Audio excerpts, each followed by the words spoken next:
When you look at the data, there's some interesting relationships between getting older and becoming more insulin resistant. And it kind of makes sense because, well, I mean, as you are consuming more and more carbohydrates throughout your life, you are, of course, exposing yourself to more glucose, which that would make sense if you're eating a lot of refined starches and you're really overdoing the calories and overdoing the carbohydrates. Yeah, that impact is going to a certain degree be cumulative. So one of the things we start looking at when you're looking at the longevity piece isn't just, oh, well, how do I improve my health span and improve my quality of life as I get older, but also how do you potentially tweak your metabolic optimization?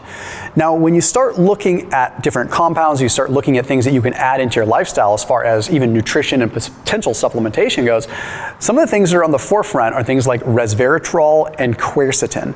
So I want to highlight these two potentially in tandem because they're pretty darn interesting. So let's go ahead and break down some compelling research surrounding how resveratrol impacts carbohydrate absorption and utilization in the body, and even more interesting when it's combined with quercetin. So let's dive in. If you want to save 25% off your entire grocery bill with your first order at Thrive Market, there is a link down below. I know I talk about Thrive a lot, but if you haven't stopped and checked them out yet, now's the time. Seriously, 25% off your entire grocery order, and it makes it so that you can go online, you can go into Thrive Market, and you can sort by whatever diet you want, and then just find whatever foods are within that category. Or if you just want to search for something, I can almost promise you they're going to have a lot of the things I talk about. So if you're saying, oh, what are some foods that are rich in resveratrol? Oh, I want to go ahead and order this, type it in. It's really that simple, okay? And that link down below saves you 25% off your entire order, plus gives you a free gift. And then it gets delivered to your doorstep in a couple of days. So I can't tell you, like, if I'm on vacation or anything like that, I can literally have a Thrive box shipped to where I'm going, so I don't even have to go to a grocery store that I'm not familiar with. It is a game changer with how my family shops. That link is down below. One of the things that we have to understand first and foremost is a very basic term in the world of biochemistry in the human body, and that is what is called AMPK. AMPK is an energy sensor within the body. So if you are in a caloric deficit, you are going to be increasing the activation of AMPK. This energy sensor understands that, oh, this person is using more energy than they have available. Consequently, that means you start using more fat. It also means that you start sucking up available glucose, which is tremendous if you're battling insulin resistance or your high blood sugar. So really positive effect there. So what does this have to do with resveratrol?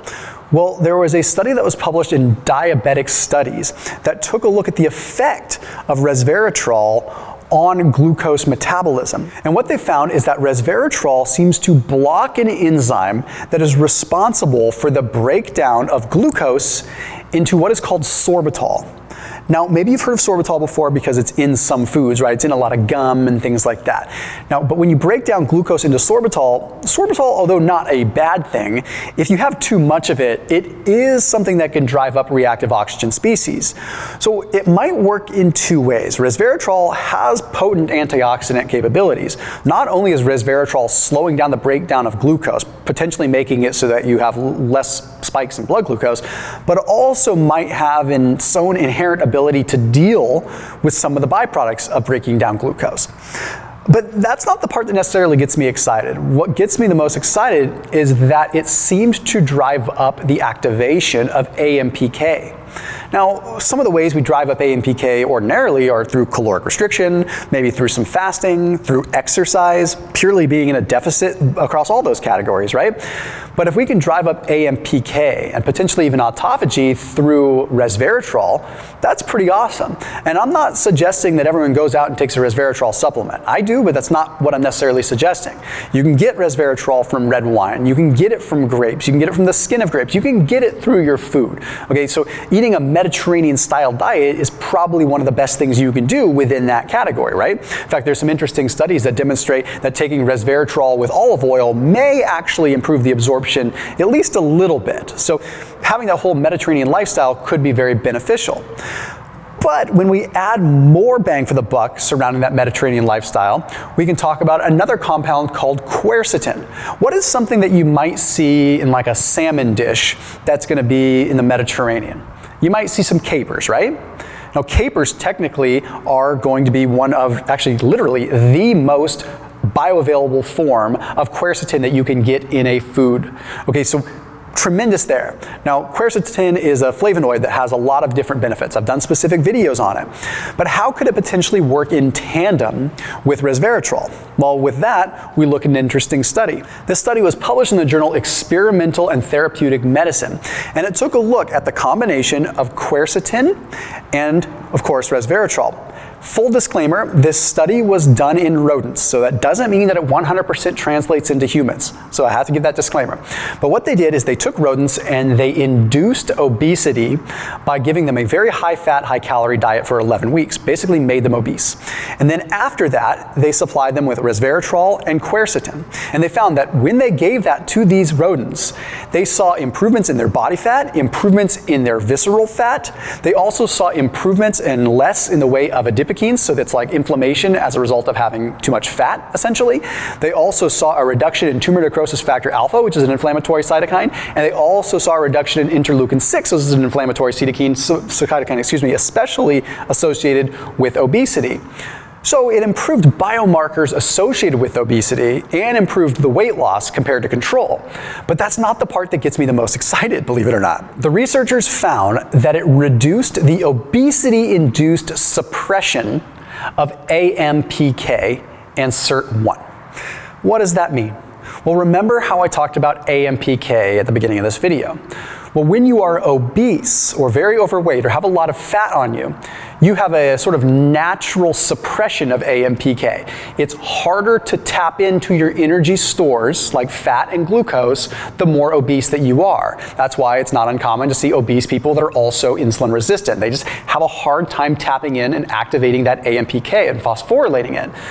So what this means when you see an improvement or a reduction in the obesity-induced suppression of AMPK, is it means that somehow the resveratrol and quercetin combination was actually making it so that this didn't pose as much of an issue, maybe mitigating some of the damage that comes from being obese. But they also saw an improvement in SIRT1, or a reduction in the suppression of SIRT1. SIRT1 is a longevity gene that plays a lot of roles in terms of just longevity complexes in the body. The more obese that we are, the more that we can't access or activate those sirtuins. Seems that resveratrol and quercetin combination allowed those sirtuins to be activated in an obese person more than in, or I guess a mouse, more so than a mouse that wasn't taking resveratrol and quercetin. So when you look at the hallmarks and the biomarkers with longevity in this whole piece, you have to take it with a grain of salt or a grain of resveratrol and understand that we need to look at metabolic optimization too, and how our body processes fuels. So resveratrol, potential abilities to slow down glucose absorption by blocking the enzyme, not to mention driving up AMPK, and quercetin having its benefits of driving up AMPK and potentially driving up sirtuin activation. Now, at the end of the day, this doesn't mean go out and buy a bunch of supplements. That's honestly never my goal. Ultimately, what this means is it looks like a Mediterranean diet might be the best route to go. That way it allows you to have your pasta and eat it too a little bit, right? Everything in moderation. But if you are doing a lower carb protocol, which might be even better with this, applying a Mediterranean flair with the olive oil, the capers, the high omega-3 content, and kind of living your life almost as if you were Mediterranean crossed with Blue Zone could be the best bet. So as always, keep it locked in here on my channel. I'll see you tomorrow.